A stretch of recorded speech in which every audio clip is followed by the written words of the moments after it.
우리 사무엘상 23장 1절로 14절 같이 한 목소리로 하나님 앞에 봉독해 올립니다. 사람들이 다윗에게 전하여 이르되 보소서 블레셋 사람이 그 일날을 쳐서 그 타작마당을 탈취하더이다 하니 이에 다윗이 여호와께 묻자와 이르되 내가 가서 이 블레셋 사람들을 치리이까? 여호와께서 다윗에게 이르시되 가서 블레셋 사람들을 치고 그 일날을 구원하라 하시니 다윗의 사람들이 그에게 이르되 보소서 우리가 유다에 있기도 두렵거든 하물며 그 일날에 가서 블레셋 사람들의 군대를 치는 일이리까 한지라. 다윗이 여호와께 다시 묻자온데 여호와께서 대답하여 이르시되 일어나 그 일라로 내려가라. 내가 블레셋 사람들을 내 손에 넘기리라 하신지라. 다윗과 그의 사람들이 그 일라로 가서 블레셋 사람들과 싸워 그들을 크게 쳐서 죽이고 그들의 가축을 끌어오니라. 다윗이 이와 같이 그 일라 주민을 구원하니라. 아히멜렉의 아들 아비아달이 그 일라 다윗에게로 도망할 때 손에 에봇을 가지고 내려왔더라. 다윗이 그 일라에 온 것을 어떤 사람이 사울에게 알림해 사울이 이르되 하나님이 그를 내 손에 넘기셨도다. 그가 문과 문빗장이 있는 성읍에 들어갔으니 갇혔도다. 사울이 모든 백성을 군사로 불러 모으고 그 일라로 내려가서 다윗과 그의 사람들을 애워싸려 하더니 다윗은 사울이 자기를 해하려 하는 음모를 알고 제사장 아비아달에게 이르되 에봇을 이리로 가져오라 하고 다윗이 이르되 이스라엘 하나님 여호와여 사울이 나 때문에 이 성읍을 멸하려고 그 일라로 내려오기를 꾀한 다음을 주의 종이 분명히 들었나이다. 그 일라 사람들이 나를 그의 손에 넘기겠나이까? 주의 종이 들은 대로 사울이 내려오겠나이까? 이스라엘 하나님 여호와여 원하건대 주의 종에게 일러 주옵소서 하니 여호와께서 이르시되 그가 내려오리라 하신지라. 다윗이 이르되 그 일라 사람들이 나와 내 사람들을 사울의 손에 넘기겠나이까 하니 여호와께서 이르시되 그들이 너를 넘기리라 하신지라. 다윗과 그의 사람 600명 가량이 일어나 그 일라를 떠나서 갈 수 있는 곳으로 갔더니 다윗이 그 일라에서 피한 것을 어떤 사람이 사울에게 말하매 사울이 가기를 그치니라. 다윗이 광야의 요새에도 있었고 또 십광야 산골에도 머물렀으며 사울이 매일 찾되 하나님이 그를 그의 손에 넘기지 아니하시니라. 아멘. 자리에 앉으시겠습니다.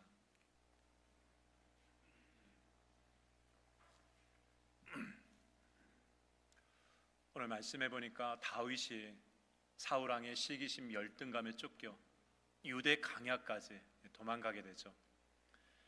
그 과정에서 조금이라도 다윗을 도와주는 사람이 발각되면요, 사울은 그 도와줬던 사람까지도 죽이게 됩니다. 그래서 오늘 말씀 전해 보니까 그 전장에는 다윗이 쫓기다 보니까 먹을 것이 없어요. 그래서 제사장 아히멜렉한테 찾아갑니다. 먹을 것을 달라고. 먹을 것이 없으니까 어떻게 합니까? 예배드리고 남은 떡을 다윗에게 줍니다. 그리고 이제 무기도 제공해 주죠. 그걸 누가 보냐면 에돔 사람 도액이 보고 사울한테 고자질을 합니다.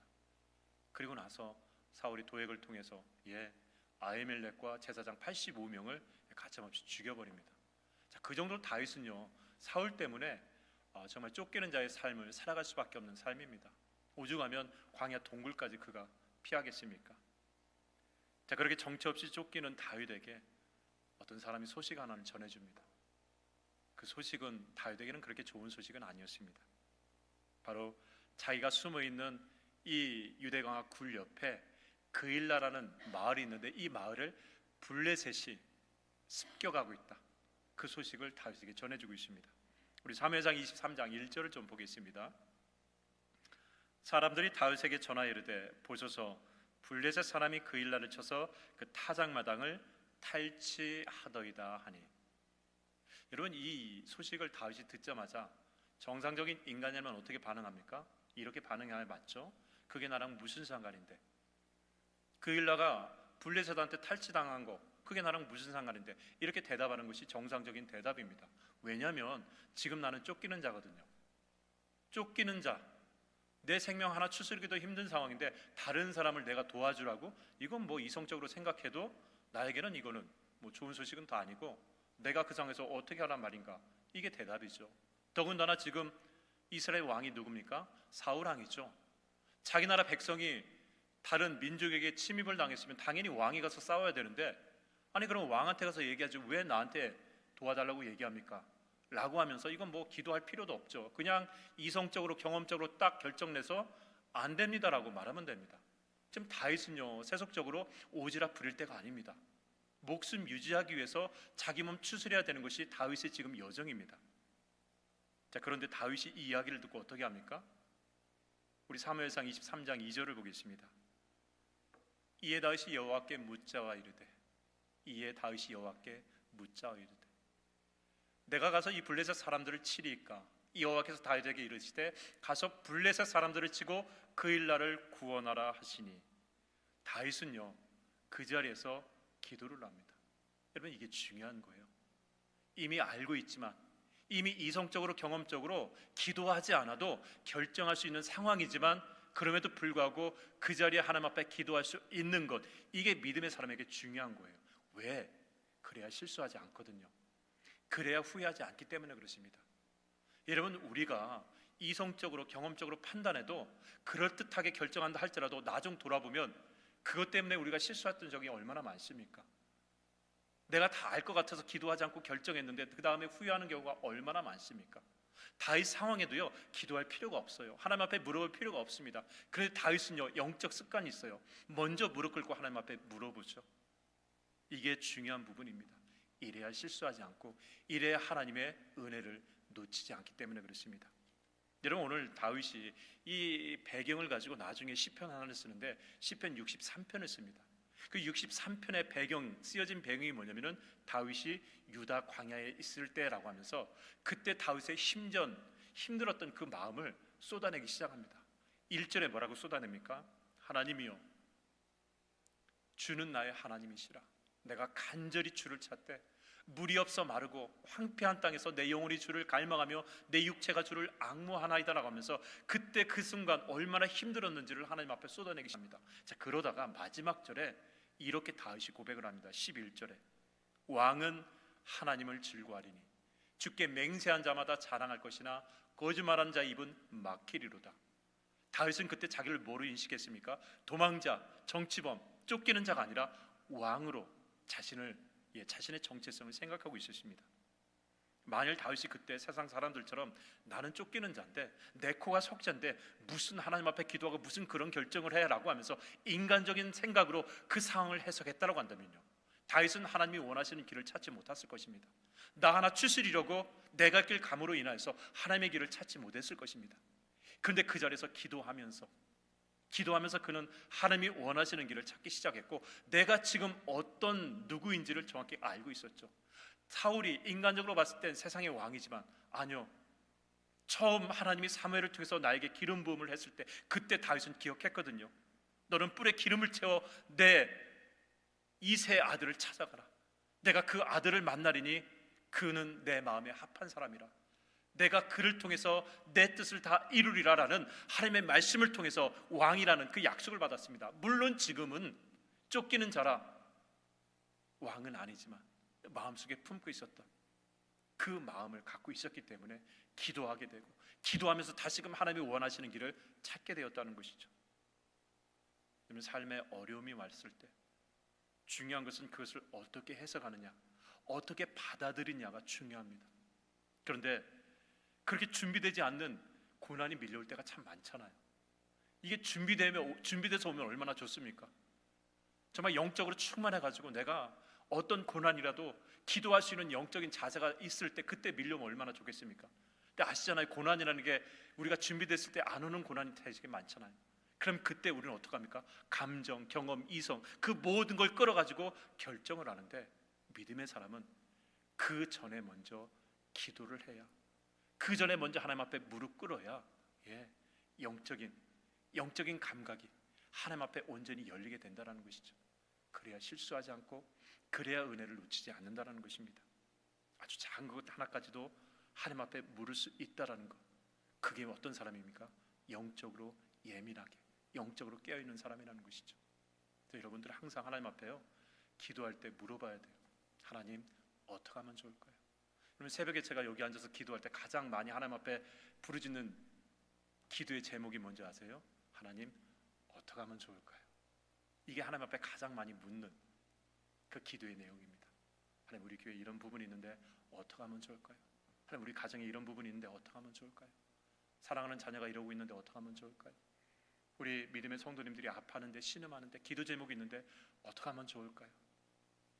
어떻게 하면 좋을까요? 라고 기도했을 때 하나님이 귀에 대고 이렇게 해라고 음성을 들려주지 않는 경우가 많아요. 그런데 그렇게 묻는 시간, 그렇게 하나님의 시간으로 내 마음을 이렇게 끌고 가는 그 순간은요, 영적인 마음이 열려요. 더 하나님 앞에 민감하게 되고, 말씀 하나를 보더라도 그 말씀에 담겨있는 하나님의 뜻을 헤아릴 수 있는 영적인 힘이 그 가운데 일어나게 된다는 것이죠. 그래서 제가 물어봐요, 항상. 하나님, 어떻게 하면 좋을까요? 여러분 한번 따라해 볼까요? 하나님, 어떻게 하면 좋겠습니까? 하나님, 어떻게 하면 좋겠습니까? 이게 습관이 되어야 돼요. 항상 먼저 물어봐야 돼요. 항상 먼저 물어보면서 내 영혼이 내 안에 있는 감정에 의해 먼저 반응하기보다는 하나님 앞에 먼저 반응할 수 있도록 기도하는 것이 중요하다는 것입니다. 자, 그런데요, 그렇게 기도해서 하나님의 방향, 하나님의 길을 찾았다 할더라도 거기서 끝나는 게 아니에요. 왜냐하면 하나님의 길을 찾아서 하나님의 길을 걷다 보면은 그 길이 어떤 길입니까? 넓은 길이 아니라 좁은 길이에요. 그래서 그 길은 항상 뭐가 있습니까? 장애물이 있어요. 그 길은 항상 장애물이 있습니다. 이런 다윗의 책 중에서 다윗의 영성을 가장 많이 이렇게 읽혀지고 소개한 책이 유진 피터스 목사님, 얼마 전에 소천하셨죠. 안타깝지만 그분이 쓴 다윗 현실의 뿌리 박은 영성이라는 책이 있습니다. 여러분 가운데서 읽어보신 분이 계실 거예요. 다윗 형성의 뿌리 박은 영성. 근데 그 책에 보면은 원제가 뭐냐면은 영어로 leap over wall입니다. 벽을 뛰어넘어서, 장애물을 뛰어넘어서. 믿음이라는 것이요, 이게 하나님 앞에 기도하고 하나님의 길을 이게 영적으로 이렇게 찾아도 가다 보면 어떻습니까? 세상 길이 아니기 때문에 이정표라도 있으면 얼마나 좋겠습니까? 이 세상 길은요, 하나님을 찾아갈 수 있는 이정표가 없어요. 이정표만 없습니까? 하나님의 길을 찾아가지 못하도록 얼마나 많은 장애물들이 세상 가운데 놓여있는지 모르겠습니다. 그래서 기도는 하나님의 길을 찾아갈 뿐만 아니라 동시에 그 길에 놓여있는 장애물을 찾을 수 있도록 분별력을 우리에게 허락해 준다는 것이죠. 그래서 계속해서 기도해야 되는 거예요. 길을 찾아도 왜 기도해야 되느냐? 그 길에 정말 예기치 못한 장애물이 계속해서 있거든요. 그래서 기도는 하나님의 길을 찾을 뿐만 아니라 그 길에 놓여진 예기치 못한 장애물, 그 장애물을 분별할 수 있도록 우리에게 허락해 주기 때문에 그렇습니다. 우리 사무엘상 23장 3절을 보겠습니다. 하나님의 길을 찾았지만 그 다음 예기치 못한 장애물이 다윗에게 오죠. 다윗의 사람들이 그에게 이르되, 보소서, 우리가 유다에 있기도 두렵거든 하물며 그일라에 가서 블레셋 사람들의 군대를 치는 일일까 한지라. 이런 지금 다윗의 의견을 반대하는 사람들이 누굽니까? 다윗의 대적 원수가 아닙니다. 아둘람 굴에서 마음이 원타고 힘든 사람들이 다 내게로 몰려왔어요. 그래서 그들과 함께 운명을 나누고 생명을 나누는 한 믿음의 공동체가 됐습니다. 그 사람들이 지금 반대하는 거예요. 아니 다윗, 지금 우리 도망자 아니냐? 우리 숨어서 목숨 유지하기도 힘든데 우리가 가서 도와주라고? 이건 되는 말이냐? 라고 하면서 반대를 하게 됩니다. 다윗이 어떻게 합니까? 설득하나요? 전쟁의 기가 막힌 전략을 가지고 그들을 동요해가지고 끌고 갑니까? 아니요. 이때도 다윗은요, 기도해요. 우리 사무엘상 23장 4절을 보겠습니다. 다윗이 여호와께 다시 묻자온대, 여호와께서 대답하여 이르시되, 일어나 그일라로 내려가라. 내가 블레셋 사람들을 내 손에 넘기리라 하신지라. 여러분, 우리가 하나님 앞에 기도하면서 방향을 찾았습니다. 근데 그 장애물이요, 정말 예기치 못한 장애물. 다윗에게 있어서는요, 피를 나눈 형제 같은 사람들이 가로막혀 그 길을 가지 못하도록 했습니다. 쉽지 않은 길이에요. 다윗만 그런가요? 사울도 그렇죠. 바울도 그렇죠. 바울이 3차 전도여행을 끝나고 난 다음에 예루살렘으로 가기로 작정을 했습니다. 그래서 동역자들과 함께 예루살렘으로 이렇게 가다가 길이 머니까 빌립 집사의 집에서 하룻밤 묵게 됩니다. 그래서 동역자들하고 빌립 집사 집에서 하룻밤 묵게 되는데 유대 아가브라는 선지자가 와요. 그 선지자가 와가지고 뜬금없이 바울의 허리띠를 가져가 자기 몸을 묶습니다. 그리고 예언을 해요. 이 허리띠의 주인은 내가 이렇처럼 묶인 것처럼 예루살렘에 가면은 감옥에 갇힐 것이다, 잡힐 것이다 예언을 딱 하게 됩니다. 자, 그 예언이 끝나자마자 내 동역자들이 바울을 가로막습니다. 절대로 가면 안 된다라고 가로막아요. 근데 그 동역자들이 차라리 예수 믿지 않는 세상 사람이라고 한다면 바울의 마음이 편하겠죠. 근데 거기는 누가 있습니까? 초대교회 7집사의 한 명이었던 빌립이 그 자리에 있었습니다. 빌립은요, 성령이 충만해가지고 사마리아의 복음의 역사, 성령의 역사를 일으켰던 엄청난 사람입니다. 그 사람도 반대해요. 누가복음과 사도행전을 기록했던 믿음의 동역자 의사 누가도 반대합니다. 믿음의 아들 이고니온 루스드에서 칭찬받았던, 그래서 내 믿음의 아들로 삼았던 디모데도 그 자리에 있어서 반대를 합니다. 바울과 함께 가려고 자칭 노예까지도 되기로 자처했던 아리스도하고도 그 자리에서 반대를 합니다. 그 사람들이 세상 사람이고 하나님을 적당히 믿은 사람이 반대했다고 한다면 바울이 쉬울 텐데, 그 사람들도 하나님의 음성 듣는 사람이거든요. 같이 복음을 위해서 목숨을 나눴던 사람이 가지 말라고 하니까 바울이 얼마나 힘들겠습니까? 그래서 사도행전 21장 12절로 13절에 뭐라고 합니까? 우리가 그 말을 듣고 그곳 사람들과 더불어 바울에게 예루살렘으로 올라가지 말라고 권하니 바울이 대답하되 여러분이 어찌하여 울어 내 마음을 상하게 하느냐. 마음이 상했다는 것은 기분 나빴다 뜻이 아닙니다. 내 사랑하는 동역자들이, 하나님의 음성을 듣는 사람들이 가지 말라고 이구 동성으로 말하니까 바울도 힘든 거예요. 마음이 불편한 겁니다. 울면서 가지 말라고 하니까 바울이 쉽지 않은 거예요. 자, 근데 바울은 넘어가죠. 바울은 갑니다. 바울이 간 이유는 한 가지예요. 바울은요, 예수 그리스도를 처음 만났을 때 사도행전 9장에 보니까 다메섹 도상에서 예수를 핍박하러 가다가 예수 그리스도를 만나게 됩니다. 그 첫 만남이 너무나 강렬했어요. 그래서 눈이 띄어지지 않고 3일 동안 식음을 전폐하면서 다소 직갈한 곳에 사람들의 손에 이끌려서 가게 됩니다.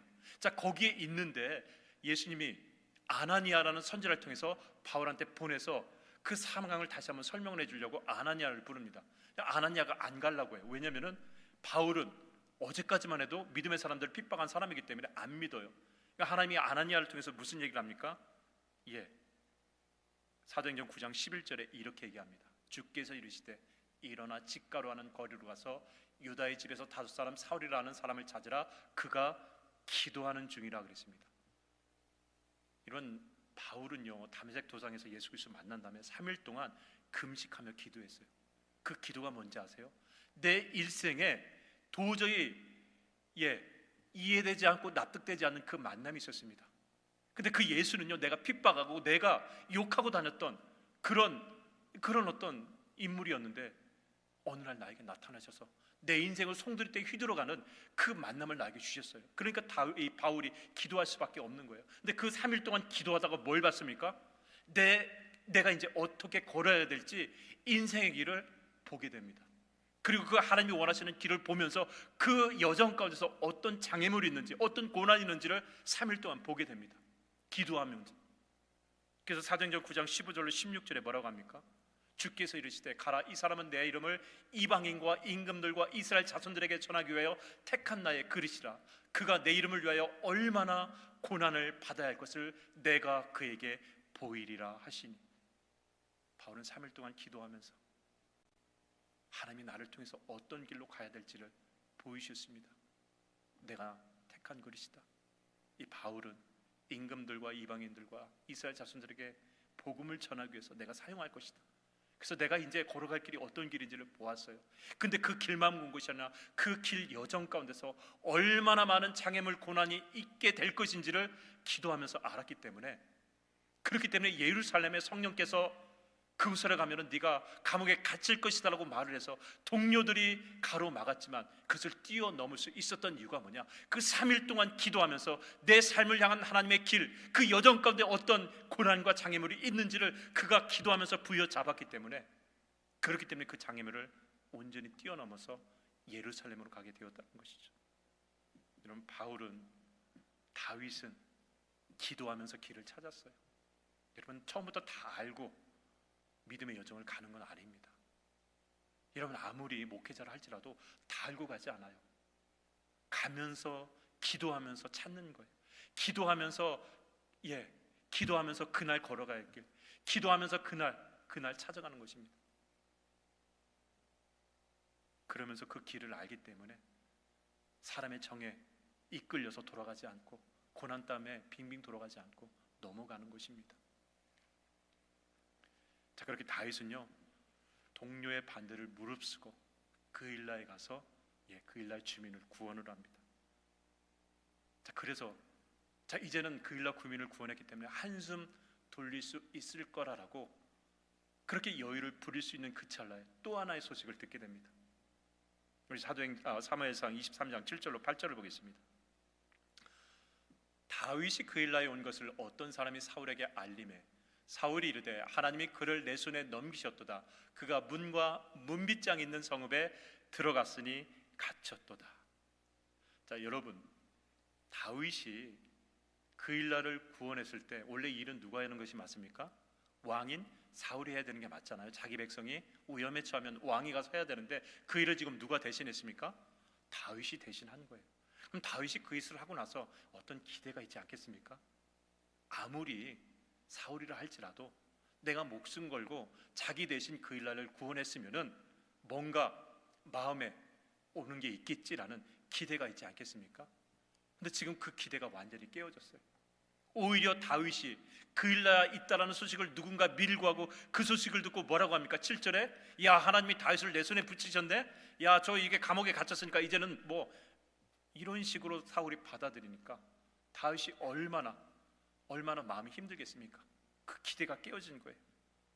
자기 백성이 공격당할 때는 꿈쩍도 안 하더니 내가 거기서 구원하고 내가 거기 있다고 하니까 오히려 군사를 몰고 온다고 한다니까 다윗이 기대했던 그 기대가 완전히 사그러지고 있는 것입니다. 자, 그러면서 동시에 다윗의 마음에 불현듯 스치는 불안감이 또 올라오죠. 그건 뭐냐? 혹시 내가 구원했던 그일라 주민들이 나를 사울한테 넘기지 않을까라는 그런 예기치 못한 불안감이 올라옵니다. 우리 사무엘상 23장 12절을 보겠습니다. 사무엘상 23장 12절입니다. 다윗이 이르되 그일라 사람들이 나와 내 사람들을 사울의 손에 넘기겠나이까 하니 여호와께서 이르시되 그들이 너를 넘기리라 하신지라. 사울이 다윗을 잡으러 오는 것은 열등감, 시기심으로 나를 쫓아왔기 때문에 어느 정도 실망이 되지만 이해를 하겠지만 그일라 사람들은 그러면 안 되거든요. 힘들 때 그렇게 목숨 걸고 구해줬는데 그렇다고 한다면은 어떻게 해야 됩니까? 사울이 온다 할지라도 다윗을 넘겨주면 안 돼요. 근데 다윗이 그걸 또 하나님 앞에 물어보니까 하나님은 참 냉정하세요. 야, 내가 보호해줄게, 걱정 마. 이게 아니라 뭡니까? 그들이 너 넘겨줄 거야. 얼마나 하나님 냉정하십니까? 그렇게 기도했는데 나에게 들려오는 대답은 내 기대가 다 사그러지는 그런 대답만 나한테 올려올 뿐이라는 것이죠.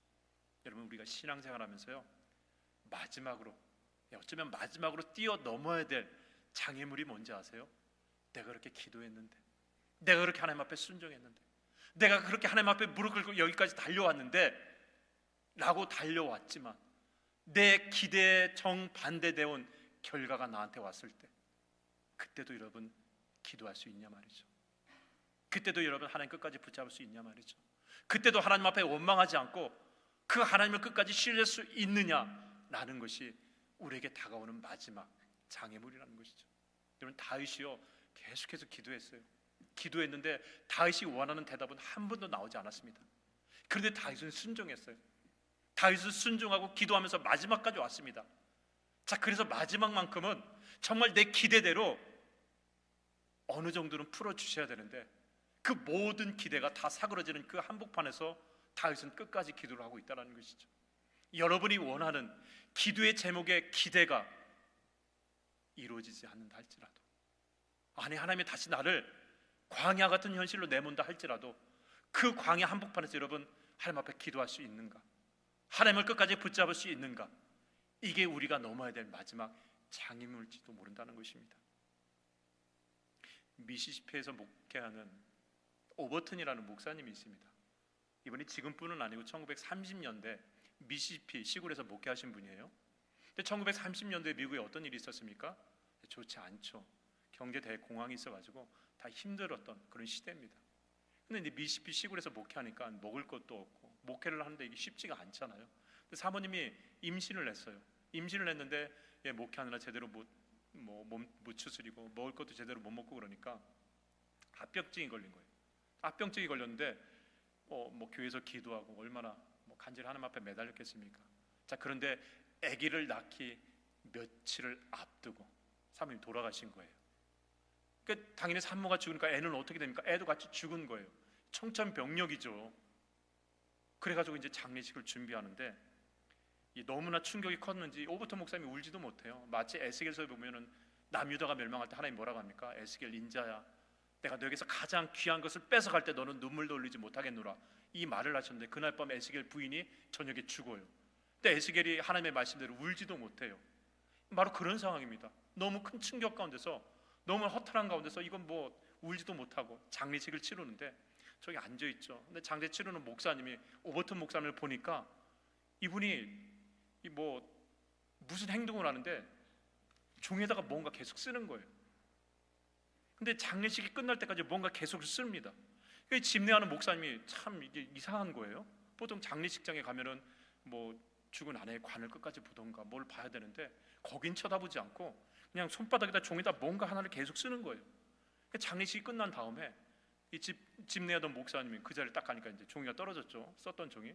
그 종이를 딱 보니까 동일한 한 문장이 계속해서 쓰여진 거예요. 그러니까 오버턴 목사님이 한 문장만 계속 쓴 거예요. 장례 처음부터 끝까지. 그 쓰여진 문장이 뭐냐면은 He makes no mistakes. 하나님은 실수하지 않으신다. 그걸 계속 쓴 거예요. 나는 살아가면서 이렇게 실수하고 저렇게 실수하시지만은 하나님은 절대로 내 인생에 있어서, 내 삶의 모든 여건에 있어서 절대로 실수하지 않는 분이라는 것을 계속해서 쓰면서 그 죽음을 하나님의 방관, 하나님의 침묵이 아니라 하나님의 뜻으로 받아들이는 그 구절이 He makes no mistakes였습니다. 그 한 구절을 쓴 거예요. 계속해서. 그리고 나중에 하나님은 왜 실수하지 않는 분이라는 것을 나중에 더 길게 고백을 하게 됩니다. 제가 주보에다가도 아마 넣은 것 같아요. 여러분 주보 보시면 하나님은 실수하지 않으신다네. 나중에 이제 이걸 길게 썼죠. 이 고백을 나중에 한국의 최용덕 간사님이라는 분이 노래로 만들어 찬양으로 만들어서 일기죠. 내가 걷는 이 길이 굽어도는 수가 있어도 내 심장이 울렁이고 가슴 아파도 내 마음속으로 여전히 기뻐하는 까닭은 하나님은 실수하지 않으신다네. 내가 세운 계획이 혹 빗나갈지 모르며 나의 희망 덧없이 쓰러질 수 있지만 나 여전히 인도하시는 주님을 신뢰하는 까닭은 주께서 내가 가야 할 길을 잘 아심이세. 어두운 밤 어둠이 깊어 날이 다시는 밝지 않을 것 같아 보여도 내 신앙 부여잡고 주님께 모든 것 맡기리니 하나님을 내가 믿음이세. 지금은 내가 볼 수 없는 건 너무 많아서 너무 멀리 가물가물 아른거려도 운명이여라 나 두려워 아니하리. 만사를 주님께 내어 맡기리. 차츰차츰 안개는 걷히고 하나님 지으신 빛이 뚜렷이 보이리라. 가는 길이 온통 어둡게만 보여도 하나님은 실수하지 않으신다네. 이게 다윗의 삶이었고 오버턴 목사님의 삶이었습니다. 내가 세운 모든 계획이 다 쓰러질 수 있어요. 내가 가는 길이 정말 안개 낀 것처럼 가물가물해서 하나도 안 보여요. 그러나 그 자리에서 우리가 할 수 있는 것은 한 가지입니다. 기도하는 것밖에 없어요. 그럼에도 불구하고 기도하고, 그럼에도 불구하고 하나님을 붙잡는 것이 우리가 해야 될 일인 줄 믿습니다. 그리고 그렇게 가다 보면은 내 기대와 정반대되는 그런 상황을 만날 수가 있어요. 광야를 헤쳐나와서 이제 끝난 줄 알았는데 더 가파른 광야로 나로 인도할 때가 있습니다. 그걸 뛰어넘을 수 있느냐? 믿음의 도전인 것이죠. 심지어는 내가 기대하고 꿈꾼 소망까지도 뛰어넘어야 되는 것이 우리 믿음의 실존입니다. 자, 그러면 그렇게 하고 끝나느냐? 아니요. 오늘 말씀의 결론입니다. 우리 사무엘상 23장 14절을 보겠습니다. 다윗이 광야 요새에도 있었고 또 광야 산골에도 머물렀으므로 사울이 매일 찾되 하나님이 그를 그의 손에 넘기지 아니하시니라. 예, 다윗은요 다시 광야로 내몰렸습니다. 다시 산골 협곡에 내몰렸어요. 그러나 중요한 것은 그곳에서도 하나님은 사울의 손에 그를 절대로 넘기지 않았다는 것입니다. 여러분, 다시 우리가 광야 같은 협곡에 머물다 할지라도 그곳에 하나님은 나를 꼭 붙잡고 계신다는 것입니다. 이게 믿음의 핵심이요. 우리가 어느 곳에 가든지 내가 사망의 음침한 골짜기로 다닐지라도 해를 두려워하지 않을 것은 하나님이 그 골짜기를 다 헤치는 것이 아니라 그 골짜기에 나와 함께 계셔서 내가 무너지지 않도록, 내가 쓰러지지 않도록, 내가 더 하나님을 바라볼 수 있도록 나를 꼭 붙잡고 계시는 그 하나님은 절대로 실수하지 않는 분이라는 것을 내가 알기에 오늘도 기도하고 내일도 기도하고 끝까지 기도하면서 이 믿음을 지키는 것이 우리가 해야 될 믿음의 여정인 줄 믿습니다. 여러분, 다윗은요 기적 이야기가 없어요. 다윗의 이야기에는요 기적 얘기가 없습니다. 근데 우리가 다윗의 여정을 보면 기적이 많이 일어난 것처럼 보여요. 왠지 아세요? 그의 삶을 통해서 기적이 드러나는 것이 아니라 그를 통해 하나님이 드러났기 때문에 그의 삶 가운데서 기적이 많은 것처럼 보일 뿐입니다. 저는 여러분의 삶 가운데서 하나님이 여러분을 꼭 붙잡고 있는 줄 믿습니다. 그럼 됐죠. 우주 만물을 창조하신 하나님 붙잡고 있는 그 여정이 믿음의 여정이요 축복의 여정인 줄 믿습니다. 기도하십시다. 힘내십시다. 하나님이 우리를 끝까지 붙잡고 있는 줄 믿습니다. 우리 이 시간에 우리 하나님은 실수하지 않으신다네 우리 찬양하고 기도하고 마치도록 하겠습니다. 우리 가사를 생각하시면서 우리 같이 고백하십시다. 내가 걷는 이 길이 혹 굽어도는 수가 있어도 예, 하나님이 함께 하시면 능치 못할 일이 없는 줄 믿습니다.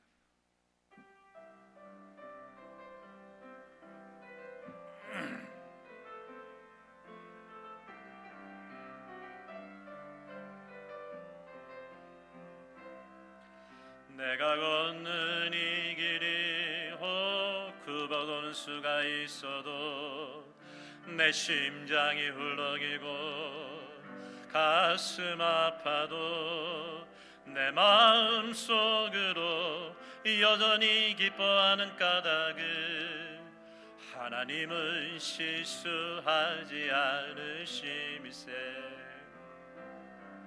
내가 세운 계획이 혹 빗나갈지 모르며 나의 희망 덧없이 쓰러질 수 있지만 나 여전히 인도하시는 주님은 신뢰하는 까닭을 주께서 내가 가야 할 길을 잘 아심이세. 어두운 밤 어둠이 깊어 나를 다시는 밝지 않을 것 같아 보여도 내 신앙 부여잡고 주님께 모든 것 맡기리니 하나님을 내가 믿음이세. 지금은 내가 볼 수 없는 건 너무 많아서 너무 멀리 가물가물 아른거려도 운명이여라 나 두려워 아니하니 만사를 주님께 내어 맡기를 차츰차츰 안개는 걷히고 하나님 지으신 빛이 뚜렷이 보이리라. 가는 길이 온통 어둡게만 보여도 하나님은 실수하지 않으신다네. 차츰차츰 안개는 걷히고 하나님 지으신 빛이 뚜렷이 보이리라. 가는 길이 온통 어둡게만 보여도 하나님은 실수하지 않으신다네.